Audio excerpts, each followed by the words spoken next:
Durante 4 horas luché por la vida de un niño de 5 años. Llegué tarde a mi propia boda y una veintena de familiares del novio me cerraron el paso. Lárgate, mi hijo ya se casó con otra. Todo cambió cuando supieron de quién era el hijo al que había salvado. Y antes de seguir, cuéntame en los comentarios desde qué país me escuchas y cuántos años tienes. Me encanta saber quién está al otro lado de la pantalla. Ahora sí, ponte cómodo y disfruta de la historia. A las 5 de la mañana, el teléfono desgarró el silencio de la sala de guardia y Lucía Villanueva se incorporó sobresaltada del viejo sofá hundido, sin entender del todo dónde estaba ni por qué le zumbaba tanto la cabeza. Las costuras del cuero falso le habían dejado marcas en la mejilla y el cuello le dolía de haber dormido en mala posición, con la cabeza ladeada contra el reposabrazos. Tras apenas 3 horas de sueño mal dormido, la oscuridad fuera de las ventanas seguía siendo densa y fría, y en el pasillo ya resonaban camillas, pasos apresurados y una voz que gritaba más rápido, con ese tono que solo se usa cuando la cosa es realmente grave. Lucía reconoció ese timbre de urgencia. Lo había escuchado demasiadas veces en sus 7 años como cirujana y cada vez significaba lo mismo. Alguien se debatía entre la vida y la muerte. Se colocó la bata a toda prisa, salió casi corriendo hacia urgencias y vio al jefe de servicio, el doctor Martín Álvarez, plantado junto al mostrador con la cara de quien está anunciando una catástrofe. Niño de 5 años, accidente de tráfico de madrugada, rotura de bazo, dijo deprisa, tragándose las palabras mientras le tendía la carpeta con los primeros datos. El coche donde iba con su padre fue embestido por un camión que se saltó un semáforo. El padre tiene contusiones menores, pero el niño... El impacto fue del lado del asiento trasero. Todos los cirujanos están fuera en avisos. El doctor Mendoza tiene una apendicitis complicada en el quirófano 2 y no puede salir. Doctora Villanueva, ¿puedes entrar tú? Ella asintió sin dudar, aunque en algún rincón de su mente parpadeó la palabra boda. El salón de banquete reservado desde hacía 8 meses, el vestido colgado en la taquilla, la madre que le había pedido que fuera una novia impecable, la futura suegra siempre insatisfecha que probablemente ya estaría despierta supervisando los últimos preparativos. Puedo, respondió simplemente, apartando todos esos pensamientos como quien cierra una puerta con llave. Hoy es tu día, alcanzó a decir Martín vacilando, con esa expresión incómoda de quien sabe que está pidiendo demasiado. Llego a tiempo, lo cortó Lucía, ya encaminándose hacia el quirófano. A las 11 es la ceremonia, son las 5, tengo margen. En el pasillo del área quirúrgica, bajo la luz blanca de los fluorescentes que zumbaban con ese sonido característico de hospital nocturno, un hombre corpulento vestido con ropa cara caminaba de un lado a otro como si el suelo se le hubiera abierto bajo los pies. Tenía el pelo revuelto, manchas de sangre en la camisa que probablemente ni había notado, y los ojos enrojecidos de quien ha llorado sin darse cuenta. Murmuraba algo entre dientes, quizá una oración, quizá solo palabras sin sentido que repetía para no volverse loco de angustia. Lucía apenas lo miró. En ese momento no era más que otro familiar desesperado, uno de tantos que había visto en su carrera, y su atención estaba completamente volcada en la camilla que las enfermeras empujaban hacia ella.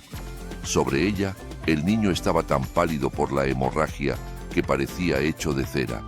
Tenía el cabello castaño pegado a la frente por el sudor frío, los labios casi azulados y una mascarilla de oxígeno que empañaba rítmicamente con cada respiración débil. Lucía iba leyendo al vuelo los valores que le tendían las enfermeras y el estómago se le encogió. Hemoglobina en caída libre, presión arterial por los suelos, frecuencia cardíaca disparada intentando compensar lo que el cuerpo ya no podía sostener. 10 minutos más de retraso y ya no habría nada que salvar. Entraron al quirófano casi al trote y Lucía sintió cómo el mundo exterior se desvanecía en cuanto las puertas batientes se cerraron tras ella. No existían las bodas, ni los vestidos blancos, ni las suegras difíciles, ni los salones de banquetes decorados con flores. Solo existía aquel cuerpo pequeño sobre la mesa de operaciones, aquellos órganos diminutos que debía reparar, aquella vida que pendía de un hilo tan fino que cualquier error podía cortarlo. La operación duró 4 horas, 4 horas en las que no existió nada más que el campo quirúrgico, los vasos diminutos de aquel cuerpo pequeño y el pitido monótono de los monitores que marcaba cada latido como una pequeña victoria. La espalda le ardía hasta el punto de querer doblarse en dos. El cuello le sudaba bajo la cofia y hacia la segunda hora empezó a notar ese hormigueo en los dedos que indicaba que llevaba demasiado tiempo en la misma posición. Pero no podía parar, no podía aflojar, no podía permitirse ni un segundo de distracción. Hacia la tercera hora, los dedos empezaron a temblarle de tensión y tuvo que hacer una pausa microscópica para respirar hondo y obligar a sus manos a obedecer.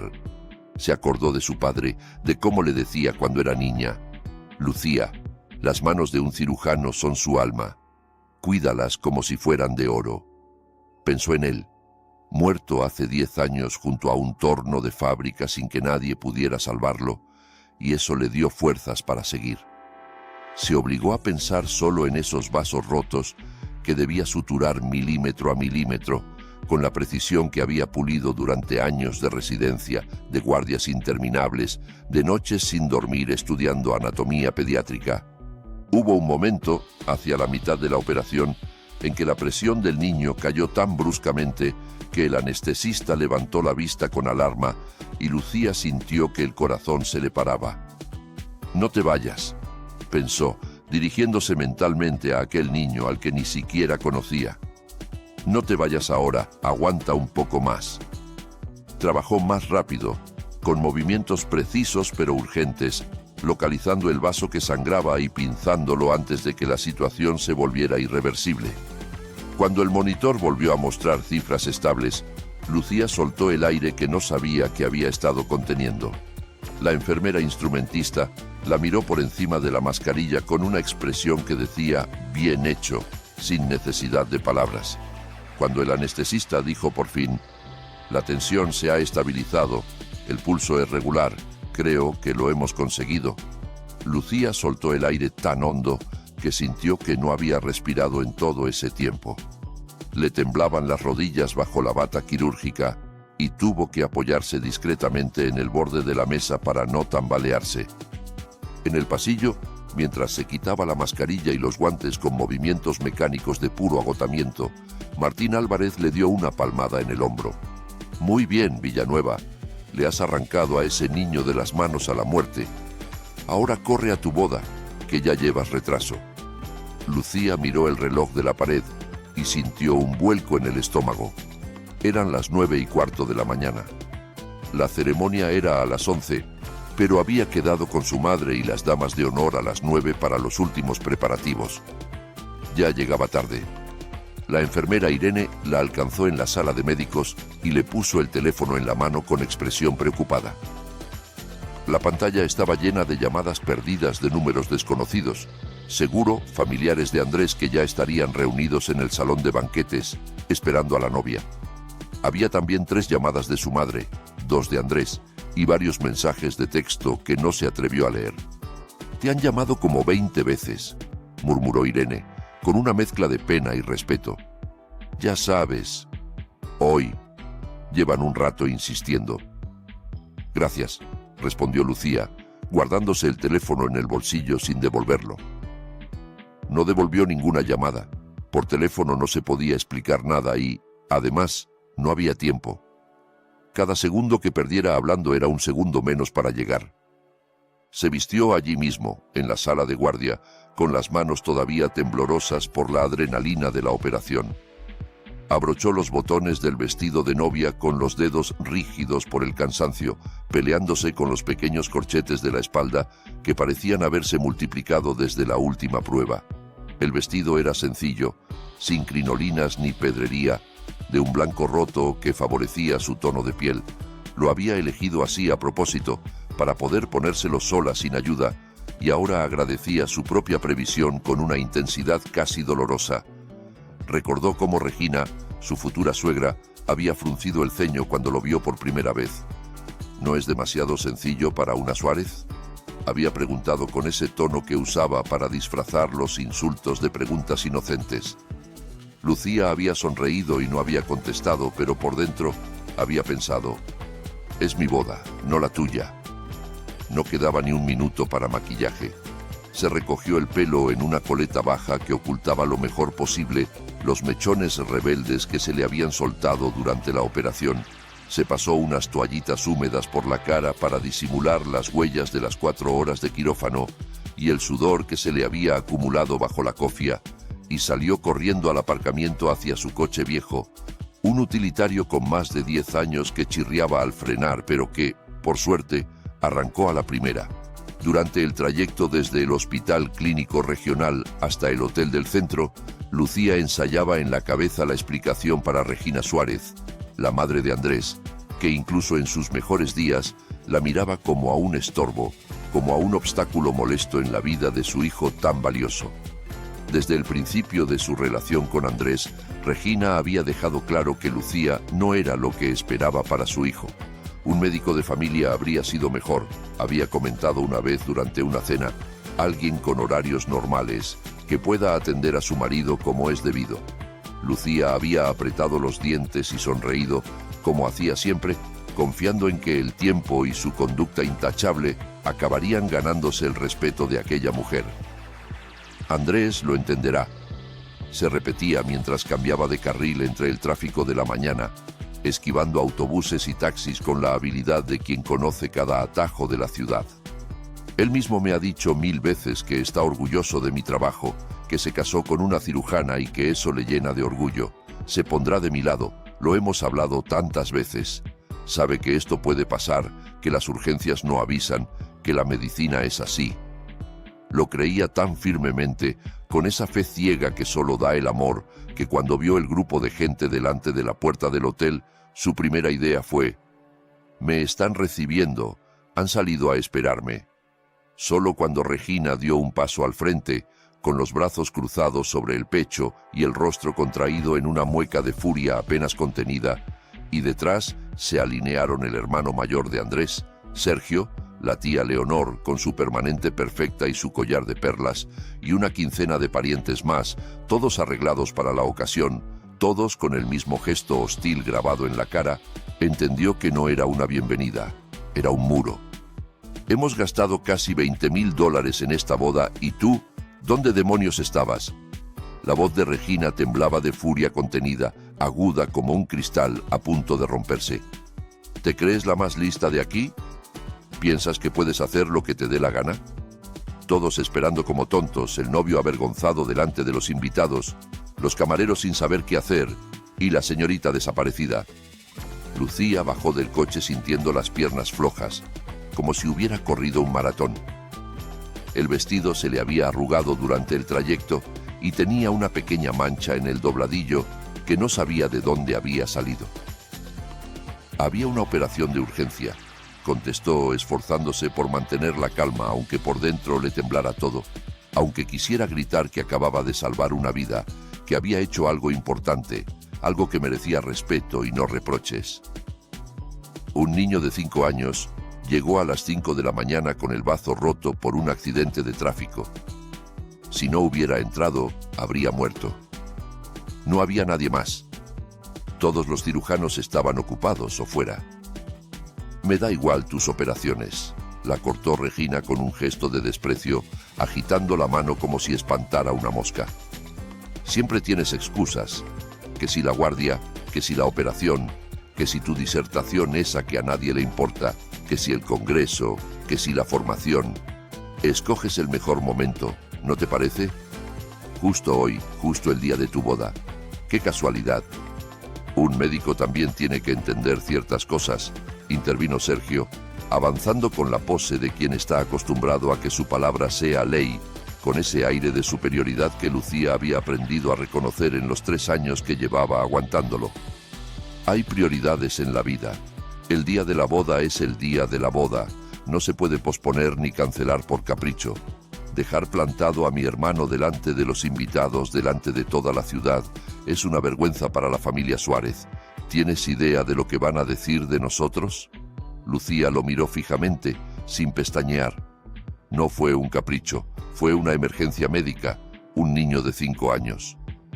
Una carrerista así no sirve de esposa para un hombre de verdad, añadió la tía Leonor, saboreando cada palabra con un placer cruel que apenas disimulaba, dando un paso adelante para asegurarse de que Lucía la oyera bien. Siempre dije, no hace buena pareja con Andrés, no hace buena pareja. Una mujer que pone su trabajo por encima de su familia no merece tener familia. La otra, Inés, sí que es una muchacha de casa. Cocina, cuida de su madre, no le lleva la contraria a nadie, sabe cuál es su lugar. Esa sí que habría sido una buena esposa. Lucía sentía cómo se le encendía la cara mientras decenas de ojos se clavaban en ella. En cada mirada había una sentencia dictada de antemano, sin derecho a apelación, sin posibilidad de defensa. Años de aguantar las burlas veladas por sus guardias nocturnas, las indirectas de que una mujer decente no trabaja 20 horas al día, los comentarios sobre lo delgada que estaba, sobre las ojeras que siempre llevaba, sobre cómo descuidaba su aspecto, las comparaciones constantes con la dócil Inés, que cocinaba maravillosamente, atendía a su suegra con devoción, nunca levantaba la voz y siempre estaba disponible cuando la llamaban. Todo parecía haberse acumulado para explotar en este momento. Ella había creído que con su conducta impecable, con su profesionalismo, con su paciencia infinita, acabaría ganándose el respeto de esa familia. Había soportado cenas incómodas, comentarios hirientes, miradas de desprecio, siempre con una sonrisa, siempre pensando que era cuestión de tiempo. Se había equivocado. ¿Dónde está Andrés? Oyó su propia voz, como si saliera de otra persona, de alguien más fuerte de lo que ella se sentía en ese momento. Quiero verlo, que me lo diga él, que me mire a la cara y me diga qué está pasando.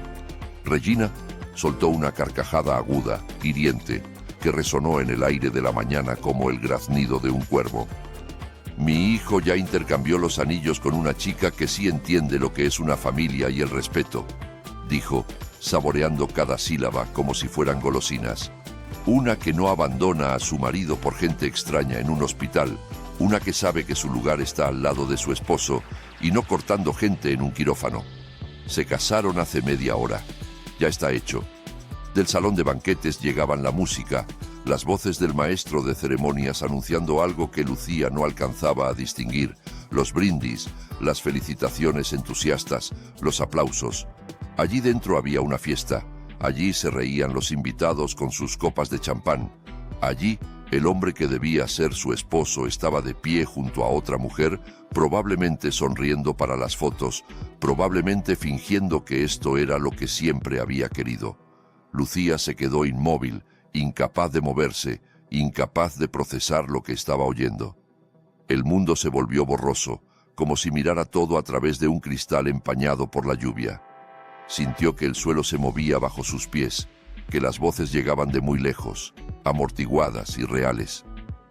La solicitud nueva ya está presentada, se casarán por el civil en un mes, añadió Sergio metiendo las manos en los bolsillos de la americana con ese gesto de suficiencia que Lucía siempre había detestado, mirándola con abierto desprecio. Todo legal, todo en regla. Y tú vete de aquí antes de que llamemos a seguridad y te saquen a rastras. No vengas a montar un circo, que ya has hecho bastante daño. Lucía recordó cuando Andrés le pidió matrimonio en aquel restaurante del Paseo del Río, una noche de verano con las luces reflejándose en el agua y el sonido de los grillos de fondo. Recordó cómo se arrodilló torpemente, casi tirando la mesa, cómo le temblaba la voz mientras sacaba el anillo del bolsillo, cómo le prometió protegerla, no dejar que su madre se metiera en su vida, respetar su trabajo, estar orgulloso de ella siempre, pasara lo que pasara. Tú y yo contra el mundo, había dicho con los ojos brillantes. Mi familia aprenderá a quererte como yo te quiero. 3 años creyendo cada palabra, haciendo planes, soñando con un futuro común, con hijos, con una casa propia, con envejecer juntos. ¿Había sido Inés el plan B desde el principio? ¿Lo habrían presionado hasta doblarlo, hasta romper su voluntad? ¿O simplemente estaba demasiado cómodo, demasiado acostumbrado a que su madre decidiera por él, como para enfrentarse a ella? Llevaba tiempo buscando una excusa para librarse de sus guardias nocturnas, de su agenda apretada, de una mujer que no encajaba en el molde que su familia había diseñado. Esas preguntas le quemaban por dentro, pero Lucía no lloró ni dijo nada. Sabía que, si abría la boca, la voz se le rompería y no les daría esa satisfacción. Y entonces, a sus espaldas, rugió el motor de un coche. Todos se giraron como movidos por un resorte. Un Rolls Royce negro entrando en el aparcamiento de aquel hotel de provincia era un acontecimiento en sí mismo. No se veían muchos coches así por allí, salvo en las noticias cuando visitaba algún alto cargo o en las revistas de sociedad que la tía Leonor hojeaba con devoción. El vehículo se detuvo con suavidad, casi sin hacer ruido, y del asiento trasero salió un hombre de mediana edad con traje oscuro, el mismo al que ella había visto apenas de reojo unas horas antes, caminando nervioso por el pasillo del hospital mientras ella luchaba por la vida de su hijo. En aquel momento no le prestó atención. La vida del niño era más importante que examinar a los familiares, más importante que cualquier otra cosa. Ahora, en cambio, el hombre se acercó a Lucía con paso firme y se inclinó ligeramente, en un gesto de respeto que uno no ve todos los días. Un gesto de otra época, de alguien que conoce las formas pero las usa con sinceridad. Gonzalo Elías se presentó con voz ronca de no haber pegado ojo, tendiéndole la mano. Hoy usted le salvó la vida a mi hijo. He venido a darle las gracias en persona, porque hay agradecimientos que no se pueden hacer por teléfono. Los Suárez se quedaron de piedra, mirándose entre sí con expresión confundida, como si les hubieran hablado en un idioma extranjero. En la ciudad todos conocían a Elías Construcciones. La mitad de las urbanizaciones nuevas llevaban el logo de su empresa. Su apellido salía en las noticias económicas cada vez que se anunciaba un proyecto importante. Su retrato aparecía en vallas publicitarias con el lema «Construimos el futuro del norte». Y se rumoreaba que tenía contactos en el gobierno regional y en los bancos más importantes del país. Era el tipo de persona con la que los Suárez soñaban emparentar. El tipo de persona a cuyas fiestas habrían dado cualquier cosa por ser invitados. Lucía vio cómo la cara de Regina cambiaba en cuestión de segundos, como si alguien hubiera pulsado un interruptor. El enfado se transformó en miedo. Los labios que hacía un momento escupían insultos ahora temblaban, y los ojos se abrieron con esa expresión de quien acaba de darse cuenta de que ha cometido un error terrible. Lucía, hija. Su voz se volvió de repente empalagosa, dulzona, tan diferente de la de hace un minuto que resultaba casi grotesca. Nuestros invitados están esperando. Esto ha sido un malentendido. Espera un momento. Vamos a hablar, seguro que podemos arreglarlo todo. Gonzalo barrió al grupo con una mirada fría, deteniéndose un instante en cada rostro, como si los estuviera memorizando para no olvidar jamás lo que había visto. Había algo en sus ojos que hablaba de noches sin dormir junto a la cama de un hijo enfermo, de miedo a perder lo único que le quedaba, de gratitud tan honda que no cabía en palabras. Quería agradecerle a la doctora delante de sus seres queridos, dijo con calma, pero con una firmeza que no admitía réplica. Pensé que sería un momento bonito, que su familia estaría orgullosa de ella. En lugar de eso, me encuentro con esto. Una jauría acosando a una mujer que hace 4 horas estaba devolviendo a mi hijo de la tumba, arrancándolo de las manos de la muerte mientras ustedes dormían en sus camas de sábanas caras. Nosotros solo... Empezó Regina, dando un paso atrás, pero él levantó la mano y ella cayó como si le hubieran cortado la voz. He oído perfectamente cada palabra, la interrumpió, sin alzar el tono pero con una frialdad que cortaba. Cada insulto, cada desprecio, cada comentario sobre carreristas y mujeres de casa. He oído cómo la echaban de su propia boda mientras el vestido aún le olía a quirófano. Mi hijo está vivo porque esta mujer eligió salvarlo en lugar de llegar puntual a una ceremonia, y ustedes la reciben así.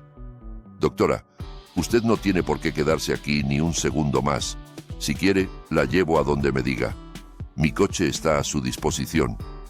Lucía miró hacia el salón de banquetes, de donde salían la música alegre y las risas despreocupadas de gente que probablemente ni siquiera sabía lo que estaba ocurriendo afuera, y luego a la pared humana de gente que hacía un minuto la expulsaba con desprecio y ahora miraba a Regina, buscando en sus ojos una señal de cómo debían comportarse, esperando instrucciones como perros bien adiestrados. Aquella transformación instantánea del «lárgate de aquí» al «hija querida» le pareció peor que cualquier insulto, porque dejaba clara la verdadera medida de su respeto. La querían solo si venía con conexiones, solo si podía serles útil. Sin ella, era descartable. Sin decir una sola palabra, se volvió hacia el coche negro. «Lucía, cariño, espera», gritó Regina a su espalda, cambiando de tono sobre la marcha con una desesperación que habría resultado cómica si no fuera tan patética. «Hijita, no te vayas así. Vamos a hablar. Seguro que todo tiene solución. Andrés te quiere. Yo siempre te he querido como a una hija». Lucía no respondió, ni se giró. Caminó con la mirada fija al frente, con la espalda recta a pesar del agotamiento, entendiendo algo muy simple que debería haber comprendido hace mucho tiempo. Hay puertas que se cierran solas y en las que no hay que quedarse golpeando, suplicando que te vuelvan a dejar pasar. Hay personas que solo te valoran cuando descubren que vales algo para otros, y esas personas no merecen ni una lágrima ni una explicación. La cafetería de la ciudad universitaria estaba casi vacía y tranquila a esa hora de la mañana, con ese ambiente sosegado de los lugares donde la gente va a estudiar o a pensar. Un par de estudiantes en mesas lejanas hablaban en voz baja sobre apuntes y exámenes.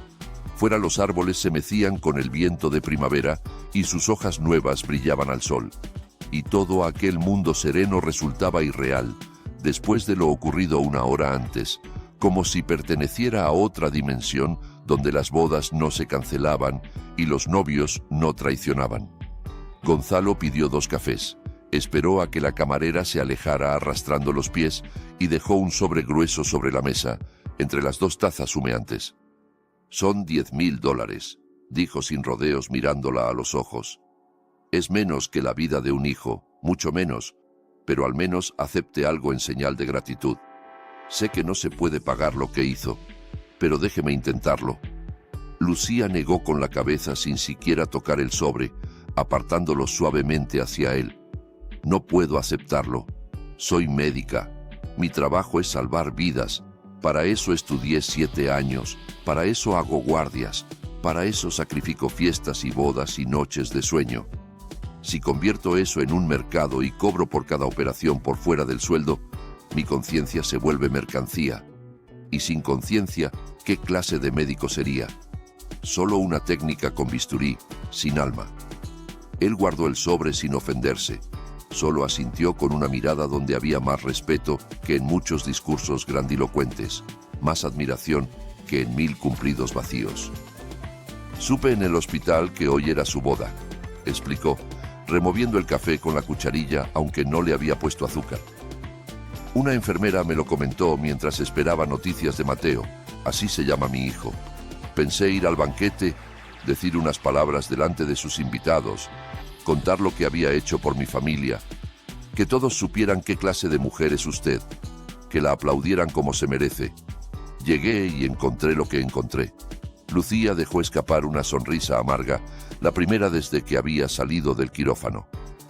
«Ellos pensaban que yo era solo una doctora cualquiera del hospital regional, una empleada de la sanidad pública, una a la que se le puede gritar, colocar de adorno junto al novio para las fotos y sustituir por otra más cómoda en cualquier momento. Una pieza intercambiable». Gonzalo guardó silencio. No intentó consolarla con frases gastadas del tipo «ya pasará», «todo ocurre por algo» o «ya encontrarás a alguien mejor». Esas frases que la gente dice cuando no sabe qué decir y que nunca sirven de nada. Ese silencio que dejaba espacio para respirar, para sentir, para procesar lo que había ocurrido, valía más que cualquier palabra. «¿Puedo ayudar en algo?», preguntó al fin, inclinándose ligeramente hacia adelante. «Lo que necesite. Un abogado, un lugar donde quedarse, cualquier cosa». Lucía lo pensó un momento. sosteniendo la taza caliente entre las manos como si quisiera absorber su calor. «Lléveme con mi madre al barrio 1 de Mayo», contestó. «Es en las afueras, al sur de la ciudad, antes de que a los Suárez se les ocurra pasar por allí a montar una escena o a intentar convencerla de algo, que son muy capaces. Mi madre vive sola y no necesita este drama». Él asintió sin hacer más preguntas. Sacó el móvil y llamó a su chofer con instrucciones precisas. Mientras el coche avanzaba por las calles, llenas de bloques antiguos de ladrillo visto y árboles polvorientos que conocía desde niña, Lucía marcó el número de su madre con el pulgar tembloroso. La voz de Aurora Villanueva sonó al otro lado, cargada de preocupación y de un miedo mal disimulado que intentaba ocultar bajo un tono firme. «Hija, ¿dónde estás? ¿Por qué no contestabas? Llevo 2 horas llamándote. Ya no sabía qué pensar. Imaginaba lo peor. Al menos llegaste al restaurante. ¿Está todo bien?» «Mamá». Lucía tragó saliva, intentando que la voz no le temblara, intentando encontrar las palabras para explicar lo inexplicable. «Esta madrugada hubo una urgencia. Trajeron a un niño con el bazo roto por un accidente muy grave. No podía no entrar. Era el único cirujano disponible. La familia de Andrés, bueno, están muy enfadados. Más que enfadados. Voy para casa. Te lo cuento todo cuando llegue». Aurora guardó silencio unos segundos, un silencio que pesaba como plomo, y Lucía oyó cómo su madre soltaba un suspiro largo al otro lado de la línea. Ese suspiro de la gente que ya ha entendido todo sin necesidad de que se lo expliquen, pero no quiere hacer preguntas por teléfono, no quiere que su hija tenga que revivir el dolor antes de tiempo. «Está bien, de mí no te preocupes», dijo al final con esa fortaleza tranquila que siempre la había caracterizado. «Yo ya me las apaño, no soy una cría ni una inútil, pero a ti que no te pise nadie, ¿me oyes? Ni los Suárez, ni nadie. A los peces les gusta donde el agua es más honda y a las personas donde se les trata mejor. Tú vales mucho, hija, y el que no lo vea es porque está ciego». El coche se detuvo frente a la verja de una vieja casa en la periferia, con las paredes desconchadas y el tejado que necesitaba reparaciones desde hacía años. Era el mismo lugar donde Lucía había crecido, donde las tablas del suelo crujían bajo los pies y en invierno había que encender la estufa de leña por la mañana temprano para templar las habitaciones antes de levantarse. Conocía cada rincón de esa casa, cada marca en las paredes, cada grieta del techo. En la pared del salón seguía colgada la foto del padre en su juventud, antes de la enfermedad que le debilitó el corazón, antes de que un infarto se lo llevara 10 años atrás, en plena jornada en la fábrica, junto a un torno que siguió girando mientras él caía al suelo. Aurora salió al porche con su bata gastada de flores descoloridas y un trapo de cocina en la mano, como si hubiera estado esperando junto a la ventana todo el tiempo. Ex enfermera, viuda desde los 50, mujer que había criado sola a su hija después de la muerte del marido, encadenando turnos en la clínica del barrio para pagar la universidad, vendiendo empanadas los fines de semana para los libros, haciendo milagros con un sueldo que apenas daba para sobrevivir. Al ver el vestido de novia arrugado, la coleta medio deshecha, las ojeras profundas y los ojos enrojecidos, no hizo preguntas. Simplemente abrió los brazos, luego la puerta, y la dejó pasar al calor y a la seguridad de la casa que siempre había sido su refugio. Aurora llenó una taza grande con té caliente de hierbas, de la vajilla antigua que había sido de la abuela y que solo se usaba en ocasiones especiales. Colocó sobre la mesa un plato con las tortas de queso que llevaba toda la mañana horneando para agasajar a los futuros consuegros que ya nunca vendrían, y se sentó enfrente, apoyando sus manos cansadas y manchadas de harina sobre el hule de flores. Lucía miró las tortas y sintió que se le encogía el corazón. Su madre llevaba días preparándose para este día, limpiando la casa, cocinando, planchando su mejor vestido, ilusionada con conocer por fin a la familia de su yerno en un contexto feliz. «Anda, cuéntamelo todo, sin adornos», dijo Aurora con calma, mirándola fijamente. «Desde el principio. Quiero saberlo todo». Lucía relató la llamada de las 5 de la mañana que la arrancó del sueño, las 4 horas sobre el quirófano cuando le temblaban las manos y la espalda le dolía hasta el alma, el momento en que creyó que perdían al niño, la carrera en coche con el vestido arrugándose en el asiento, la multitud hostil en la entrada del hotel, las palabras envenenadas de Regina, la ceremonia con otra mujer que probablemente se estaba celebrando mientras ella operaba, el anillo en una mano ajena, el cambio de tono instantáneo de la futura suegra cuando del coche negro salió Gonzalo y pronunció su nombre. Aurora escuchó sin interrumpirla ni una sola vez, cada vez más pálida a medida que avanzaba el relato, pero sin encorvar la espalda ni apartar la mirada. Esa mujer había sobrevivido a la muerte de su marido sin quebrarse. Había sacado adelante a una hija sola. Había enfrentado pobreza y soledad y enfermedad. No era fácil doblarla. Las personas se muestran de verdad en los momentos difíciles, dijo al final cuando Lucía se quedó mirando el té frío sin beberlo. Los fuertes dan la cara, se plantan donde tienen que plantarse. Los cobardes se esconden, buscan el camino fácil, dejan que otros peleen sus batallas. Ese Andrés se escondió detrás de las faldas de su madre como ha hecho siempre. Yo ya te lo había dicho hace tiempo. Míralo bien antes de casarte. Fíjate en cómo trata a su madre, en cómo reacciona cuando hay problemas. Pero tú estabas enamorada y no querías escuchar. El amor nos vuelve sordos a veces. Desde fuera, llegaron el golpe de varias puertas de coche y un murmullo confuso de voces. 2, 3, 4 personas hablando a la vez, pisándose unas a otras con urgencia. Como cuando la gente está nerviosa y no sabe quién debe empezar. Como cuando han venido a algo difícil y ninguno quiere dar el primer paso. Aurora se levantó con un crujido de rodillas que ya no intentaba disimular. Se ajustó la bata con un gesto decidido y caminó hacia la salida con la expresión de quien va a una pelea más que a abrir la puerta. «Tú te quedas aquí, yo salgo a hablar», ordenó con voz que no admitía discusión. «Esta es mi casa y aquí mando yo». Lucía, apartando apenas la cortina de encaje amarillento, vio a su madre plantada en el porche, con los brazos cruzados sobre el pecho, y a Regina frente a la verja oxidada con una sonrisa forzada en un rostro que ahora parecía 10 años más viejo. Detrás, el todoterreno negro de Sergio y algunos parientes más, titubeando en la acera sin atreverse a entrar en el pequeño jardín descuidado.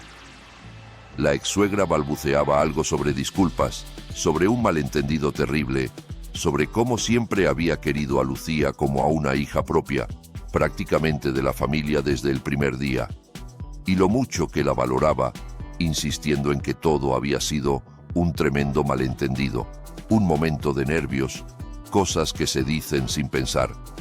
Esta mañana le dijo a mi hija, «Lárgate de aquí», respondió Aurora, con voz tranquila y medida pero dura como el acero. La llamó carrerista, la humilló delante de 20 personas mientras estaba vestida de novia, le cerró el paso como si fuera una delincuente, y ahora resulta que es como una hija para usted. Vaya memoria curiosa que tienen los ricos cuando les conviene. Es un asunto de familia, intentó intervenir Sergio, adelantándose un paso con su costumbre de mandar, ajustándose la corbata como si eso le diera autoridad. Lucía es nuestra nuera, tenemos derecho a hablar con ella directamente. Si no hubo boda, no hay nuera, lo cortó Aurora sin subir el tono ni un decibelio. Y si su Andrés ya se intercambió los anillos con la otra delante de todo el mundo, con testigos y todo, menos todavía. ¿Cuándo valoraron ustedes a mi hija? Dígame. ¿Cuando la echaron del aparcamiento delante de los invitados o cuando se enteraron de quién era el padre del niño al que salvó mientras ustedes descorchaban champán? El chofer de Gonzalo, que había esperado discretamente en el coche durante todo este tiempo, salió y se colocó de pie junto al vehículo negro en la calle, con su traje impecable y su porte erguido. Con educación pero con firmeza, pidió a los visitantes que se marcharan y dejaran en paz a los dueños de la casa, añadiendo que el señor Elías estaba al tanto de la situación y que cualquier molestia adicional a la familia Villanueva sería tomada muy en serio. Regina, al ver al hombre claramente, no cualquiera, junto a aquel vehículo que costaba más que su casa entera, de pie delante de aquella casita modesta, con la valla torcida y el jardín sin podar, palideció todavía más. Entendió que sus cálculos habían fallado estrepitosamente, que había apostado mal, que el mundo no funcionaba como ella creía. Se fueron sin despedirse, sin mirar atrás, subiendo a sus coches con prisa como ladrones sorprendidos en medio de un robo. «Listo, asunto cerrado», dijo Aurora al volver a entrar y cerrar la puerta con un gesto decidido que hizo temblar los cristales. «Esa gente ya no es tu familia, y nunca lo fue. Nunca te quisieron de verdad». Lucía abrazó a su madre con fuerza, hundiendo la cara en su hombro huesudo y aspirando el olor familiar a detergente barato, a hierbas de cocina, a hogar. «Perdóname, mamá. Perdón por todo esto. Te habías preparado tanto para hoy, hiciste tortas, limpiaste toda la casa, te compraste vestido nuevo. ¿Y por qué tendría que perdonarte?». Aurora le acarició la cabeza con suavidad, igual que cuando volvía llorando del colegio porque otros niños se burlaban de su ropa vieja. «Tú le salvaste la vida a un niño, no te escapaste a una fiesta, no hiciste nada malo. Vive con la conciencia tranquila, eso es lo único que importa de verdad. Y las tortas nos las comemos nosotras, que están buenísimas y no las voy a tirar». Los días siguientes pasaron despacio en la vieja casa del barrio 1 de Mayo, donde el tiempo parecía ir más lento que en la ciudad, sin prisas, sin urgencias, sin ambulancias que desgarraran el silencio de la noche. Las mañanas empezaban con el canto desafinado del gallo del vecino de enfrente y las noches con charlas suaves en la cocina, bajo la bombilla amarillenta que oscilaba cada vez que pasaba un camión por la calle. Lucía pidió una baja de una semana en el hospital, la primera en años, y se dedicó a su madre como no había podido hacerlo desde que empezó la residencia. Le preparaba el desayuno antes de que se levantara, le recordaba las pastillas para la tensión que siempre se le olvidaban encima de la nevera, escuchaba sus historias sobre el padre que ya había oído 100 veces, pero que nunca se cansaba de escuchar. Aurora hablaba de cómo su marido trabajaba de jefe de turno en la fábrica de piezas de automóvil, de cómo era el único que sabía arreglar aquella máquina vieja que nadie más entendía, cómo cada viernes le traía flores del campo, aunque no tuvieran dinero ni para carne, incluso en invierno aparecía con alguna ramita de mimosa envuelta en papel de periódico, y cómo se desplomó 10 años atrás, junto al torno que tanto amaba, sin que la ambulancia llegara a tiempo para hacer nada más que certificar lo inevitable.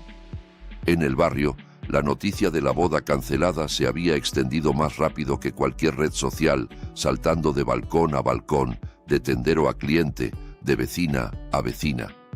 Algunos vecinos se acercaban con miradas compasivas y preguntas suaves envueltas en excusas. «Venía a devolverte el molde de bizcocho. Quería saber si tu madre necesita algo de la farmacia». Otros miraban desde la valla con disimulo, tratando de aparentar que regaban las plantas o barrer la acera, para luego comentar el asunto entre ellos en corrillos de media tarde.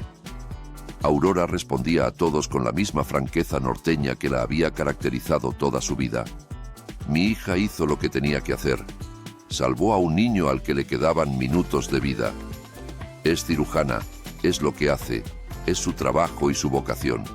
Lo demás no es asunto suyo ni de nadie. Sigan con lo suyo, que aquí no ha pasado nada que no se pueda superar».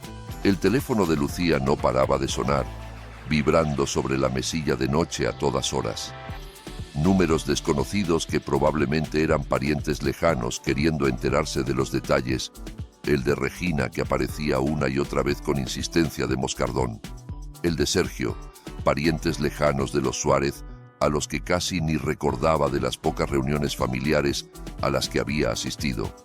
Ella rechazaba uno tras otro, deslizando el dedo sobre la pantalla con gesto mecánico, hasta que en la pantalla apareció el nombre de Andrés con su foto sonriente de la época en que aún creía conocerlo.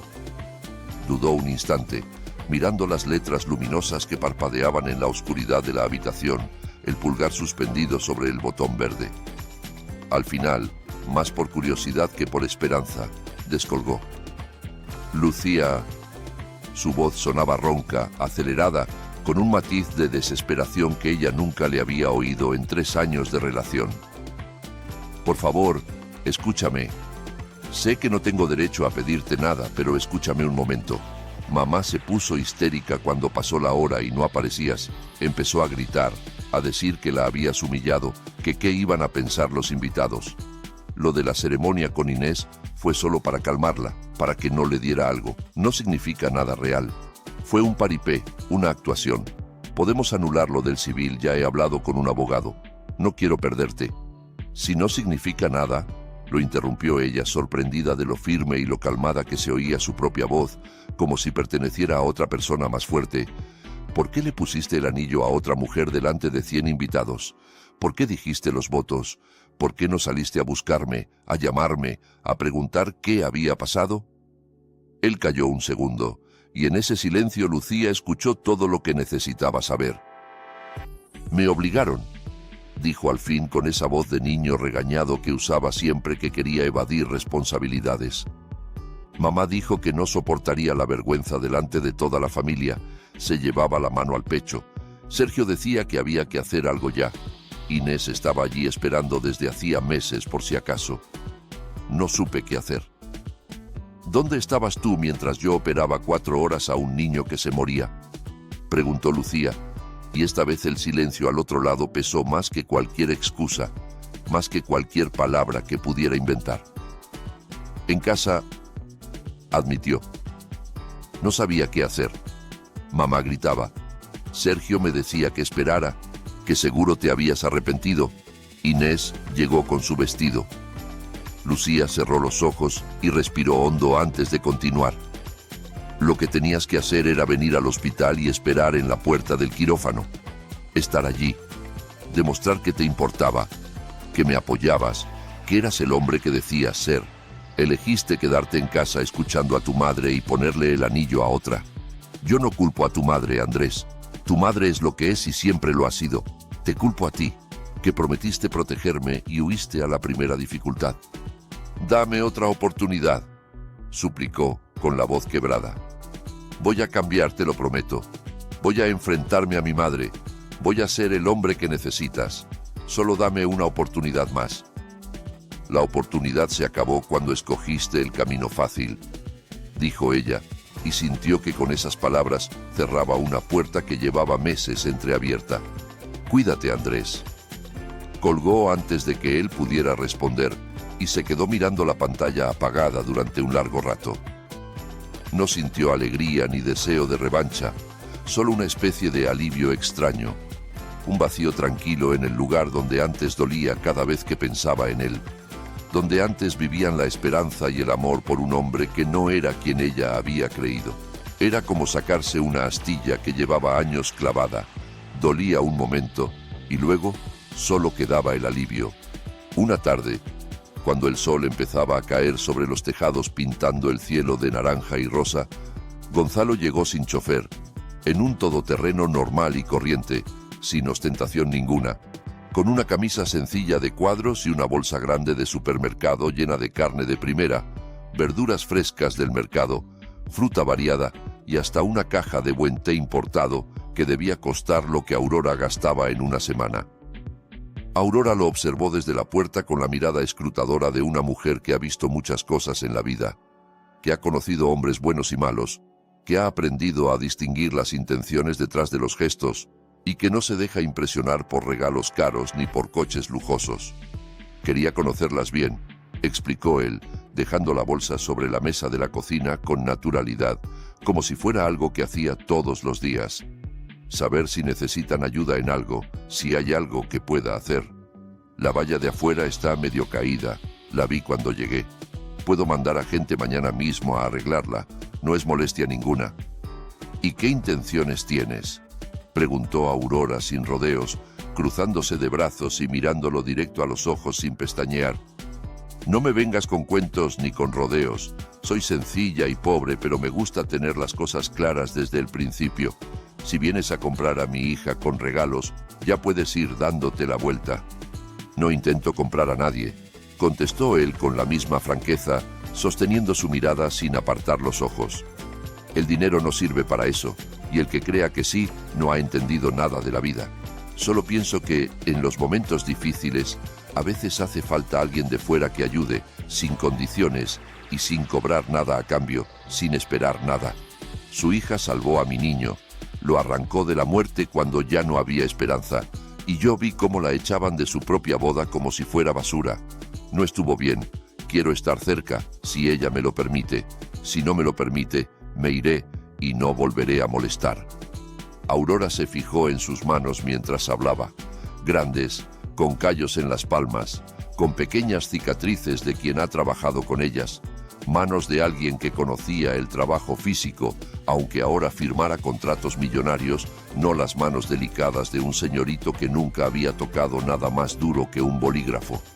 Había oído que Gonzalo Elías había empezado de albañil a los 18 años, poniendo ladrillos bajo el sol, y que había construido su imperio desde cero, sin herencias ni enchufes. No vienes aquí a presumir ni a hacerte el importante, dijo al cabo de un rato, con el gesto algo más suave aunque todavía cauteloso. Se te nota. Mientras sigas comportándote como un ser humano decente y quieras bien a tu hijo, ya veremos con el tiempo qué clase de hombre eres de verdad. Las personas se conocen con los años, no con las visitas. Más tarde, cuando Aurora se fue a la cocina a preparar la cena con las cosas que él había traído y empezó a sonar el ruido familiar de las ollas y las sartenes, Gonzalo le habló a Lucía en voz baja, casi en un susurro, para que la madre no escuchara desde la otra habitación. «Puedo esperar como amigo el tiempo que haga falta», dijo, mirándola con una seriedad tranquila. «Meses, años, lo que necesites. Si no quieres verme más, dímelo y no volveré. No voy a presionarte ni a perseguirte, solo dímelo con claridad y lo respetaré». «No desaparezcas», respondió ella, mirando por la ventana el cielo del atardecer que se teñía de violeta. «Pero necesito tiempo, mucho tiempo. Tengo el corazón hecho pedazos y no quiero pegarlo mal ni demasiado rápido. No quiero saltar de una relación a otra sin haber sanado la primera. Todo el que necesites», dijo él simplemente, y no añadió nada más. Una semana después, Lucía volvió al hospital con una mezcla de alivio y aprensión. Se puso de nuevo la bata blanca que tanto había echado de menos. Recorrió los pasillos conocidos, saludando a compañeros que la miraban con mezcla de curiosidad y respeto. Respiró el olor a desinfectante y a comida del carrito del almuerzo, que siempre llegaba a las 12 en punto, y sintió que estaba en su lugar, que aquí era donde pertenecía. La medicina era lo único que nunca la había traicionado, lo único que siempre respondía igual. Si hacías bien tu trabajo, los pacientes mejoraban. No había sorpresas desagradables ni cambios de opinión de última hora. Sin embargo, aquel mismo día, el doctor Martín Álvarez la llamó a su despacho con una expresión que ella ya conocía demasiado bien, la de quien trae malas noticias que preferiría no traer, la de quien tiene que hacer algo que le desagrada profundamente. «Ha llegado una queja formal», dijo, sin levantar la vista de los papeles que revolvía sobre el escritorio con visible disgusto. «De la familia Suárez. La han presentado por registro, todo muy oficial. Dicen que abandonaste tu puesto el día de tu boda para atender asuntos personales, que causaste un daño moral a la imagen del hospital con tu conducta y que usaste tu cargo para conseguir contactos con pacientes adinerados y obtener beneficios económicos. Un disparate de principio a fin, por supuesto, pero está por escrito y hay que tramitarlo. La acusación de aprovechar su puesto le dolió más que nada, más que los insultos, más que el abandono. Había sacrificado su propia felicidad por ese niño, se había pasado la noche sin dormir, había operado al límite de sus fuerzas físicas y mentales, había perdido su boda, su prometido, 3 años de su vida, y ahora la pintaban como una oportunista que buscaba contactos entre los ricos. La ironía era tan cruel que casi resultaba cómica. «El hospital ya ha revisado la documentación», continuó Martín, levantando por fin la vista para mirarla con expresión solidaria. «Parte quirúrgico completo, historia clínica del niño con todos los datos, grabaciones de las cámaras de seguridad que muestran exactamente a qué hora entraste y saliste. Todo confirma tu versión punto por punto, no hay absolutamente nada a lo que puedan agarrarse. Pero queja es queja, ya sabes cómo funciona esto. Habrá una comisión interna, no hay manera de evitarlo por mucho que queramos. Es el procedimiento. El día de la comisión, Lucía se vistió con su mejor traje de chaqueta, el que guardaba para congresos y ocasiones importantes, y se presentó en la sala de reuniones del segundo piso con 15 minutos de antelación.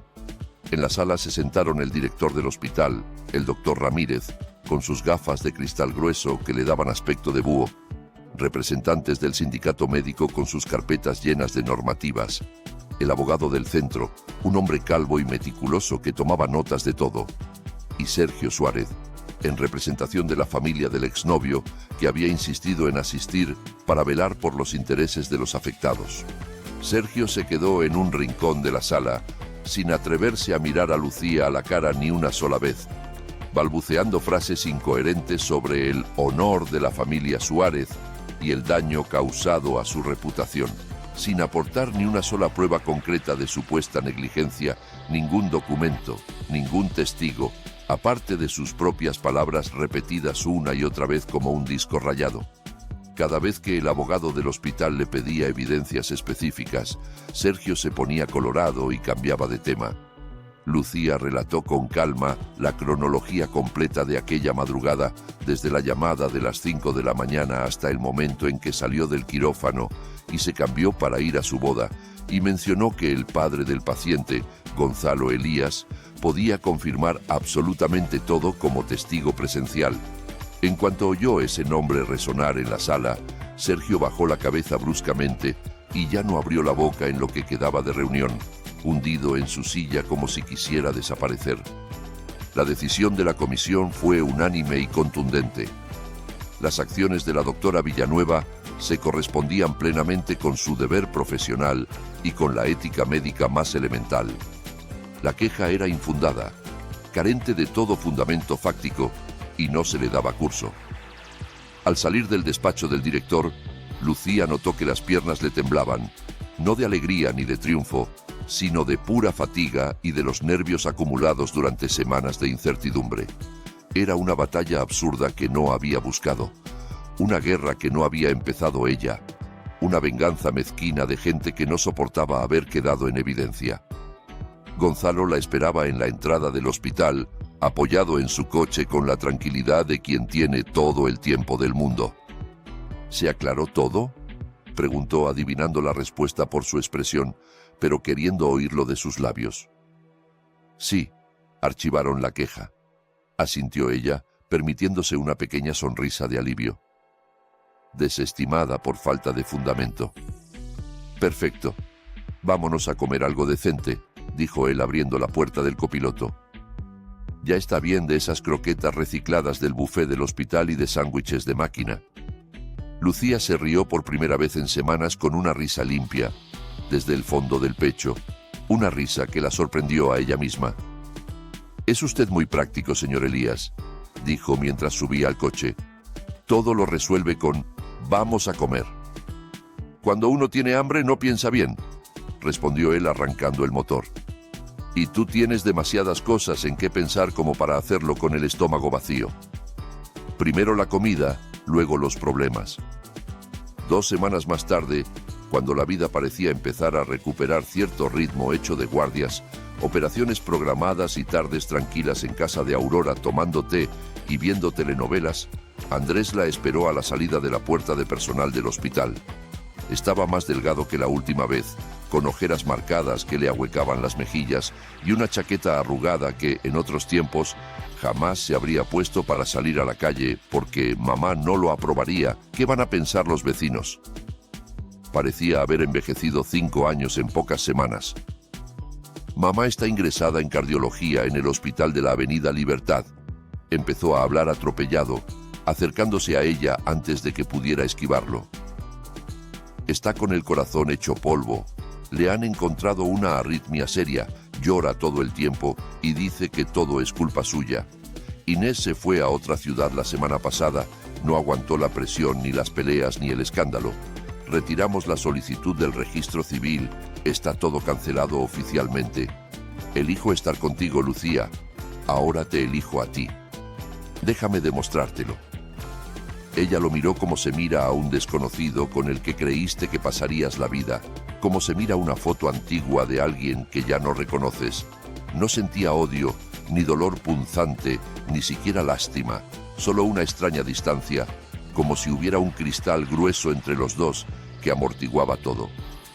No me eliges a mí, Andrés, y yo no soy tu plan de repuesto, contestó con serenidad, sin rabia, sin amargura. Estás eligiendo la opción más cómoda porque todo lo demás se te derrumbó. Cuando tu madre presionó, elegiste a tu madre. Cuando tenías que venir al hospital y sentarte en la puerta del quirófano a esperar, elegiste quedarte en casa. Cuando Inés apareció con su vestido, elegiste el camino fácil. Ahora que Inés se fue y tu madre está enferma y no tienes a nadie que te cuide, vuelves a mí. Eso no es elegir, es no soportar estar solo. Es miedo, no amor. Dame la oportunidad de cambiar, de ser más fuerte, de ser mejor, insistió él, con la voz quebrada.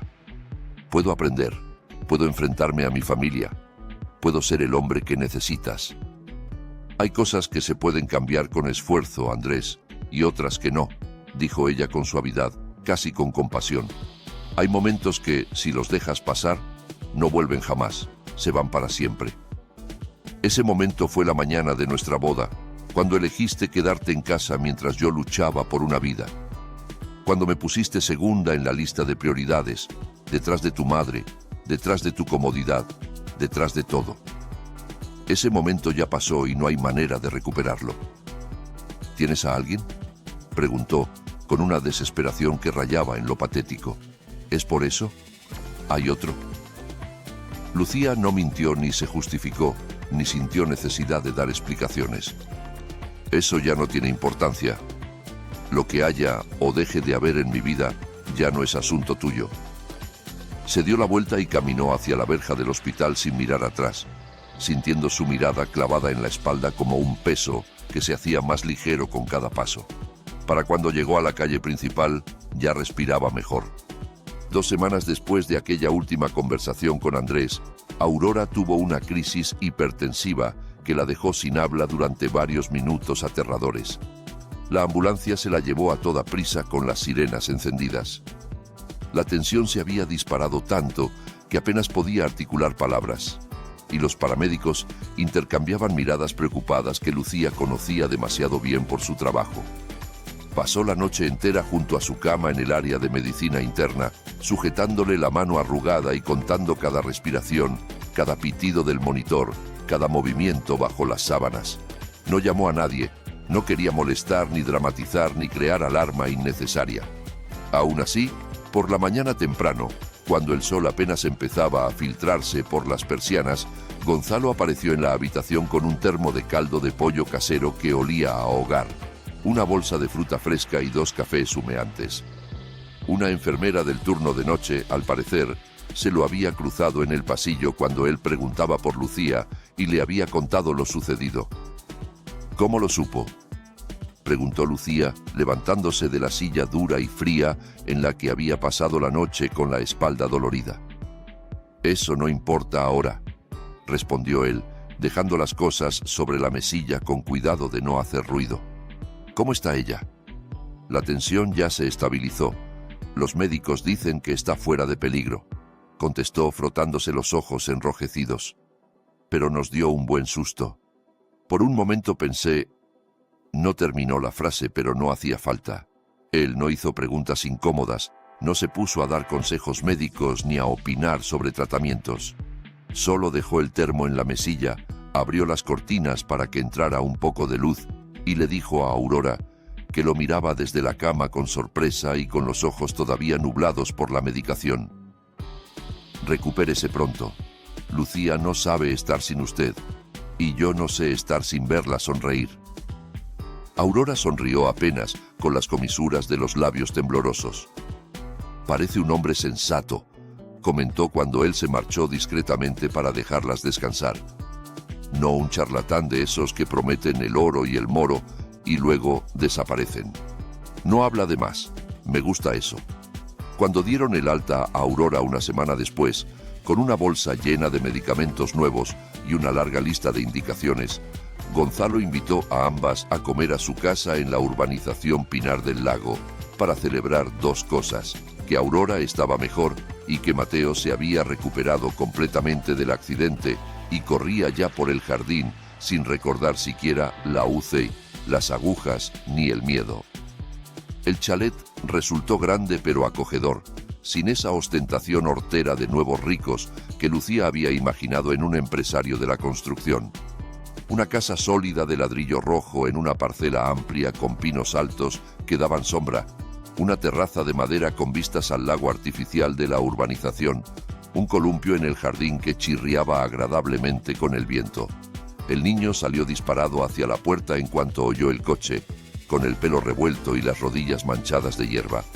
¡Ha venido la doctora!, gritó Mateo con esa alegría desbordante que solo tienen los niños, abrazándose a las piernas de Lucía con tanta fuerza que casi la hizo perder el equilibrio.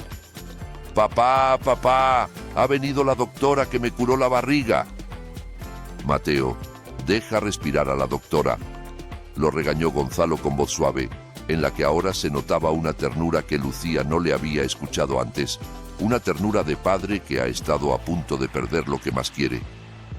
Dale espacio, hombre, que la vas a tirar. La comida fue sencilla, pero deliciosa. Asado de cordero, ensalada fresca del huerto que tenían en la parte trasera, pan recién hecho y un vino tinto suave que Gonzalo había elegido personalmente. Cocinó la asistenta, una mujer mayor y sonriente que llevaba con la familia desde que Mateo nació, aunque Gonzalo se encargó de poner la mesa con la misma concentración meticulosa con la que, probablemente, revisaba los planos de sus edificios o firmaba contratos millonarios. Entre plato y plato, mientras Mateo corría por el jardín persiguiendo a un gato que nunca se dejaba atrapar, Gonzalo contó lo justo sobre su vida, sin dramatizar pero sin ocultar nada. Su esposa, Elena, había muerto de cáncer de páncreas 3 años atrás, después de una enfermedad que duró solo 6 meses desde el diagnóstico hasta el final. Llevaba desde entonces criando solo a Mateo, aprendiendo sobre la marcha a ser padre y madre a la vez, a peinar coletas torcidas y a preparar meriendas. Hubo momentos, admitió mirando su copa de vino, en los que quiso dejarlo todo y marcharse a cualquier parte donde nadie lo conociera, donde pudiera empezar de cero sin los recuerdos, pero el niño lo mantuvo a flote, le dio una razón para levantarse cada mañana. «Sé bien lo que es eso», dijo Aurora en voz baja, asintiendo con la cabeza. «Criar sola. Mi marido lleva 10 años muerto. Lucía aún estaba en la facultad cuando se fue, en segundo de medicina. Un día estaba vivo, fuerte como un roble, y al siguiente ya no estaba, así de rápido». «Lo siento», dijo Gonzalo con sinceridad. «No lo sienta. Son cosas que pasan. Lo que importa es seguir adelante sin volverse amargado». Después de comer, cuando sacaron el café a la terraza, Aurora se dejó arrastrar por Mateo al jardín para ver las plantas del pequeño huerto que el niño cuidaba con devoción de científico. Tomates, lechugas, fresas que nunca llegaban a madurar porque él se las comía antes. Eso los dejó a los dos solos en la terraza, mirando las copas de los pinos que se mecían con la brisa de la tarde. Estuvieron unos minutos en silencio, pero no era un silencio incómodo ni tenso. Era la calma que se da entre personas que no sienten la obligación de rellenar los huecos con palabras vacías, que pueden simplemente estar sin necesidad de llenar el aire de ruido. De regreso a casa, en el coche que Gonzalo conducía él mismo esta vez, Aurora preguntó sin rodeos: «¿Y qué tal te parece? Como hombre, digo». Lucía se quedó pensando un momento mirando los campos que pasaban por la ventanilla. «Con él me siento tranquila», respondió al fin. «No tengo que fingir nada ni demostrar nada. Puedo ser yo misma». «La tranquilidad es buena», admitió la madre, asintiendo despacio. «Es más importante de lo que parece. Pero no pierdas la cabeza demasiado rápido. Ya te quemaste una vez por ir demasiado deprisa, por creer demasiado pronto». Una noche de lluvia, Gonzalo llegó a la casa del barrio 1 de Mayo con una bolsa de medicamentos de la farmacia.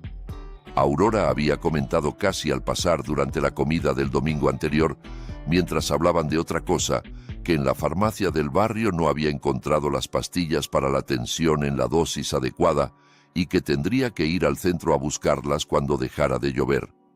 Él había memorizado el nombre del medicamento, la dosis exacta y hasta el laboratorio que las fabricaba, y había ido a buscarlas sin que nadie se lo pidiera.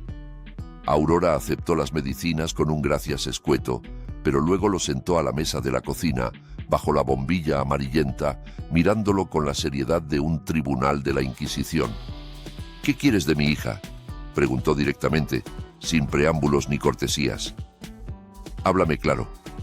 ¿Te piensas casar o vienes a entretenerte mientras buscas algo mejor? Porque si es lo segundo, ya puedes irte por donde has venido». Gonzalo sostuvo su mirada sin pestañear, sin apartar los ojos. «Si Lucía lo permite, me gustaría estar a su lado», contestó con voz firme. «No como un capricho ni como un pasatiempo. Si no está preparada, la esperaré el tiempo que haga falta. Si solo quiere que sea su amigo seré. No voy a presionarla ni a desaparecer sin avisar ni a jugar con ella. Y no necesito que sea rica, ni guapa, ni famosa, ni nada parecido. La quiero a ella, tal como es». «A mi hija no le hace falta un rico», dijo Aurora, dura pero sin hostilidad, cruzando los brazos sobre la mesa. «Dinero tenemos poco, pero dignidad nos sobra. Le hace falta alguien que no salga corriendo cuando las cosas se pongan feas, que no la deje tirada cuando venga una dificultad, que no elija a su mamá cuando tenga que elegir». «Yo cumplo mi palabra», respondió él simplemente. «Siempre la he cumplido. Pregúntele a quien quiera». Aurora suspiró, miró de reojo a su hija, que observaba la escena desde la puerta de la cocina con expresión indescifrable, y luego volvió a fijarse en él, estudiando cada arruga de su cara, cada gesto de sus manos. «Está bien, veremos», dijo al fin. «Pero te aviso, mi hija ya no se fía de cualquiera. Le rompieron la confianza una vez y no se abrirá así como así. Va a costar. Si no tienes paciencia, mejor que te vayas ahora». Al cabo de un mes, cuando las hojas de los árboles empezaban a cambiar de color y el aire traía ese olor a tierra mojada que anuncia el otoño, Regina llamó a Lucía para pedirle una reunión. Su voz en el teléfono sonaba débil, apagada, sin el metal cortante de antes, sin esa seguridad aplastante que siempre la había caracterizado. Lucía, después de pensarlo durante un día entero y consultar con su madre, aceptó con la condición de verse en una cafetería céntrica, a plena luz del día, con mesas alrededor llenas de gente. No quería encontrarse a solas con ella en ningún lugar privado. Regina llegó 5 minutos antes de la hora, lo cual ya era sorprendente porque siempre había hecho esperar a todo el mundo como signo de su importancia. Estaba irreconocible, encorvada sobre la mesa, con el rostro hinchado por los problemas de corazón y la medicación, envejecida de golpe como si los últimos meses le hubieran caído encima de una vez. El traje de marca que llevaba le quedaba grande, como si hubiera perdido peso de golpe, y las manos le temblaban ligeramente al sostener la taza. No quedaba rastro de la arrogancia de antaño, de esa seguridad aplastante que intimidaba a todo el mundo. Solo el cansancio infinito de quien ha comprendido algo demasiado tarde, cuando ya no tiene remedio. «Estuve equivocada aquel día», dijo, mirando su café sin atreverse a levantar la vista, como si las palabras le costaran un esfuerzo físico. «Muy equivocada. Estas palabras debieron salir de mi boca hace mucho tiempo, pero fui demasiado orgullosa para decirlas». «Entonces, ¿por qué hizo lo que hizo conmigo?», preguntó Lucía con voz tranquila pero firme. «¿Por qué me trató así durante 3 años? ¿Por qué me echó de mi propia boda como si fuera basura?». «Tenía miedo», confesó Regina, y por primera vez Lucía vio algo parecido a la sinceridad en sus ojos aguados. «Miedo al que dirán, a perder el estatus que tanto me había costado conseguir, a que la gente murmurara. Pensaba que mi hijo tenía que casarse con una chica bien, no con una doctora que vive en el hospital y nunca está disponible, que tiene las manos ásperas de tanto lavárselas, que huele a desinfectante. Cuando supe de la operación, del niño, de Elías, de quién era el padre del niño que habías salvado mientras yo te insultaba, entendí la barbaridad que había cometido. Si no fuera por ti, ese niño estaría muerto. Y yo te echaba del aparcamiento igual que Andrés. Guardó silencio un momento, removiendo el café que se había quedado frío, y añadió con voz quebrada: Andrés está mal, muy mal. Me culpa de todo.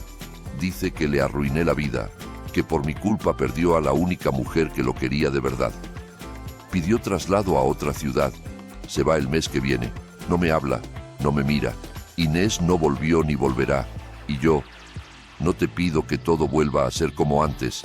Sé que eso es imposible. Solo te pido que me perdones. No por mí, sino para que puedas seguir adelante sin este peso. Lucía miró a aquella mujer que antes le había parecido una muralla imposible de tumbar, una fortaleza inexpugnable de desprecio y crueldad, y no sintió satisfacción por sus lágrimas ni alegría por su caída. Pensó en su madre, en las noches sin dormir dándole vueltas a todo, en todas las veces que se había preguntado qué había hecho mal para merecer ese trato, si había algo en ella que estaba roto. No te guardo rencor, dijo al final, sorprendida de descubrir que era verdad, pero tampoco he olvidado. Te perdono por mi propia paz, no para que las cosas vuelvan a ser como eran. El perdón no es una goma de borrar. No me busques más. Que cada una viva su vida como pueda. Regina asintió despacio, limpiándose los ojos con un pañuelo arrugado que sacó del bolso. Ojalá encuentres a alguien que sepa valorarte como yo no supe hacerlo, murmuró. Te lo mereces, de verdad.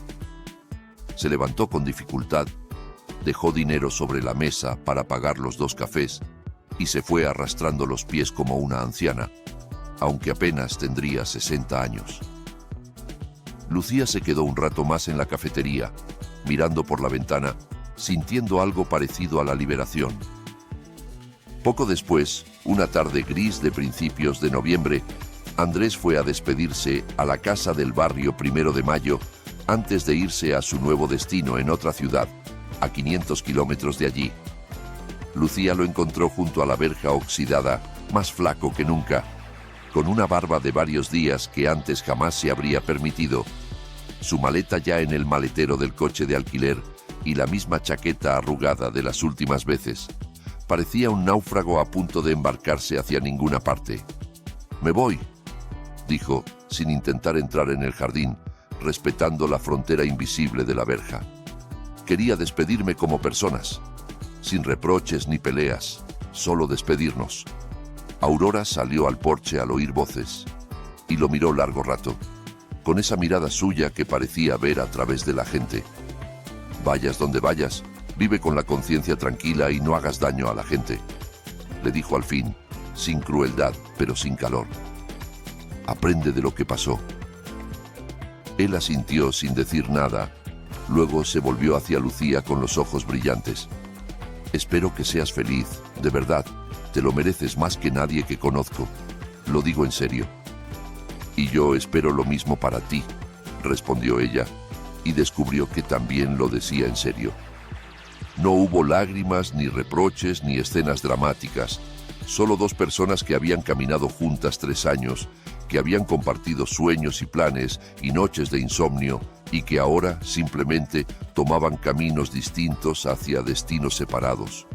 Cuando el coche desapareció tras la esquina de la calle, levantando polvo del camino sin asfaltar, Lucía se dio cuenta de que su corazón ya no se encogía al oír su nombre, que podía pensar en él sin dolor, sin rabia, sin nada más que una melancolía suave por lo que pudo haber sido y no fue. Y ese fue el signo más claro de que, por fin, lo había soltado. Con la primavera siguiente, cuando los almendros florecían y el aire olía a azahar, el doctor Martín Álvarez la llamó de nuevo a su despacho, pero esta vez con una sonrisa que le iluminaba toda la cara. Le ofreció algo con lo que sueña cualquier cirujano de provincia: una estancia de 3 meses en el Instituto Nacional de Cardiología de la capital, el mejor hospital del país, para trabajar con uno de los equipos más prestigiosos de cirugía cardíaca, aprender técnicas nuevas y participar en investigaciones punteras. El grupo de investigación del hospital regional Había conseguido resultados importantes en un estudio sobre complicaciones postoperatorias y habían elegido a Lucía para presentar el trabajo en un congreso nacional delante de cientos de especialistas. ¿3 meses en la capital?, repitió ella, sin creerlo del todo, leyendo la carta de invitación una y otra vez. ¿Trabajando con el equipo del doctor Hernández, el que escribió el manual de cirugía cardíaca? El mismo, confirmó Martín claramente orgulloso. Te lo has ganado con creces. ¿Y mi madre? ¿Quién la va a cuidar? No puedo dejarla sola 3 meses con su tensión.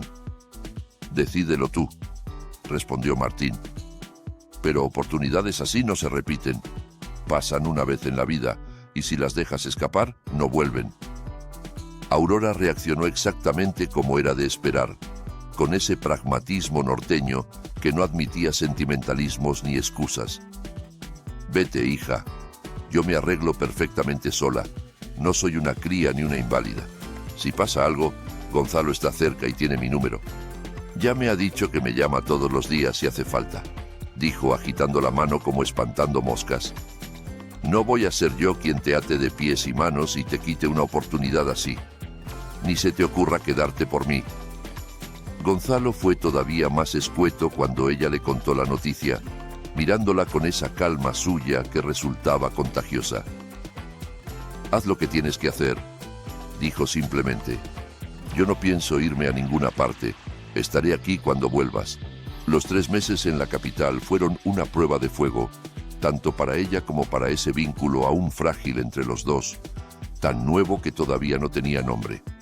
Él la llamaba una vez por semana, siempre los domingos por la noche, sin agobiarla ni presionarla, solo para preguntar: ¿cómo te va? ¿Todo bien? ¿Necesitas algo? Le contaba cosas de Mateo, de Aurora, de cómo iban las obras del nuevo proyecto. Ella le contaba sus avances en el hospital, las técnicas nuevas que estaba aprendiendo, los nervios antes de la presentación del congreso. Esa presencia silenciosa pero constante al otro lado del teléfono, esa voz familiar que la esperaba cada domingo, hizo que no se sintiera sola en aquella ciudad gigantesca donde no conocía a nadie, donde las calles eran demasiado anchas y la gente caminaba demasiado deprisa. Cuando volvió, bronceada por las tardes de estudio en la terraza del apartamento que le habían asignado, se sentía más segura de sí misma que nunca, tanto en la profesión como en lo que quería para su vida. Sabía quién era y sabía qué necesitaba. Un sábado por la mañana de junio, apenas una semana después de su regreso, con el sol entrando a raudales por las ventanas de la vieja casa, Gonzalo apareció en la cocina del barrio 1 de Mayo sin flores, ni regalos caros, ni discursos preparados, solo con una camisa limpia de lino blanco y la mirada serena de alguien que ya tomó una decisión y está en paz con ella. No quiero seguir alargando esto ni andarnos con rodeos, dijo, de pie en medio de la estancia, con las manos ligeramente temblorosas que eran la única señal de sus nervios. No quiero que tengas que adivinar qué siento ni qué quiero. Vengo a pedir tu mano y el permiso de Aurora para casarme contigo, si me aceptas. Lucía no se echó a llorar ni sintió que el mundo se le viniera encima. Al contrario, algo dentro de ella se serenó por completo, como un lago que llevara años agitado y de repente encontrara la calma. Como si por fin hubiera encontrado su ritmo, su lugar, su destino. Aurora, que había estado observando desde la puerta con el delantal puesto y las manos llenas de harina, lo miró largo rato en silencio, evaluándolo por última vez. Mi hija decide sola, que ya es mayorcita, dijo al fin, pero yo no estoy en contra. Si ella te quiere, yo te acepto. Lucía se acercó a él despacio, mirándolo a los ojos. No quiero una boda grande, dijo. No necesito lujos, ni fuegos artificiales, ni 100 invitados, ni champán francés. Solo necesito una familia en la que no me traicionen. Una familia de verdad. Cumplo mi palabra, repitió él tomándole las manos. Siempre. La boda fue tranquila, íntima, sin grandezas ni ostentaciones. Un restaurante de las afueras con vistas a los campos de trigo que ondulaban con el viento. Unas 30 personas, las justas para llenar el comedor sin que sobrara nadie, comida caliente y abundante, vino de la tierra, música suave de fondo. Lucía llevaba un vestido claro y sencillo, diferente al de la boda que nunca fue, sin ningún recuerdo de aquel día. Aurora le apretaba la mano con fuerza durante toda la ceremonia, con los ojos brillantes. Mateo, vestido con su primer traje de chaqueta, llevó los anillos con una seriedad cómica que hizo reír a todos. Entre los invitados había compañeros del hospital, amigos de la infancia de Lucía, algunos vecinos del barrio que habían visto crecer a aquella niña que ahora era cirujana. No había nadie que le hubiera hecho daño, nadie que la mirara con desprecio, nadie que calculara su valor en función de sus contactos. Gonzalo pronunció un brindis corto al final de la cena, de pie junto a Lucía con una copa de vino en la mano.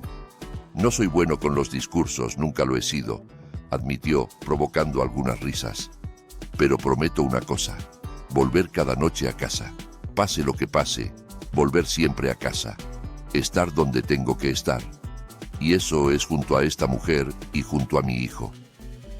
Un año después, exactamente el mismo día en que debería haberse casado con Andrés, Lucía estaba cenando con Gonzalo, Aurora y Mateo en su nueva casa, la misma del Pinar del Lago, pero ahora llena de vida y de ruido y de risas. Aurora se había mudado con ellos a los pocos meses de la boda. El chalet tenía espacio de sobra, su antigua habitación en el barrio 1 de Mayo estaba siempre fría en invierno, y ahora siempre había alguien pendiente de sus pastillas, de su tensión, de que no se saltara ninguna comida. Sonreía más a menudo, tenía mejor color, y los médicos decían que sus valores nunca habían estado tan estables. Mateo la llamaba Abuela Aurora, como si lo hubiera hecho toda la vida, y no se separaba de ella ni a sol ni a sombra, exigiendo cuentos cada noche antes de dormir, arrastrándola al jardín para enseñarle los tomates que estaban creciendo, preguntándole historias del abuelo que nunca conoció. «Hace un año, este día debe de haber sido uno de los peores de tu vida», comentó Gonzalo mientras recogían la mesa juntos, pasándole los platos para que los metiera en el lavavajillas. «Si no hubiera sido por aquel día, tú no estarías aquí», respondió Lucía sonriendo. «Si todo hubiera salido bien, estaría casada con el hombre equivocado, viviendo una vida que no era la mía». Esa noche, cuando Mateo ya dormía con su peluche de dinosaurio y Aurora roncaba suavemente en su habitación del piso de abajo, Lucía salió a la terraza y se quedó largo rato mirando las luces lejanas de la ciudad, pensando en el camino recorrido, en todas las vueltas que da la vida. Si aquella mañana no hubiera ido al quirófano, si hubiera cedido al miedo y llegado a tiempo a la boda, si hubiera pedido perdón a los Suárez arrastrándose como querían, si hubiera vuelto con Andrés por miedo a la soledad cuando él apareció suplicando otra oportunidad, probablemente estaría viviendo otra vida, aparentemente tranquila por fuera, respetable, correcta, pero hueca por dentro, vacía de todo lo que importaba. Gonzalo salió tras ella descalzo, con 2 tazas de té en las manos, y se colocó a su lado mirando el mismo cielo estrellado.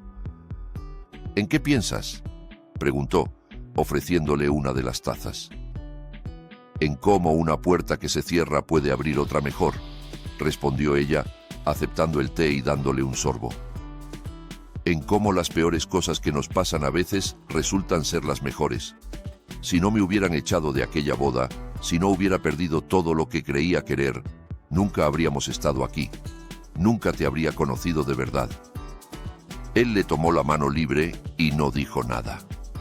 Con su carácter sobrio, con esa sabiduría silenciosa suya, sabía perfectamente cuándo las palabras sobraban y cuándo bastaba con estar presente. Hay finales que no necesitan aplausos ni fuegos artificiales, ni música de orquesta. Basta una casa con la luz encendida en la noche, alguien que te espera sin condiciones, un niño que te llama mamá aunque no lo hayas parido, una madre que envejece tranquila rodeada de cariño, y la calma profunda de saber que ya no tendrás que huir ni justificarte por hacer lo correcto. Basta saber que tomaste la decisión difícil y que al final del camino, la decisión difícil resultó ser la correcta.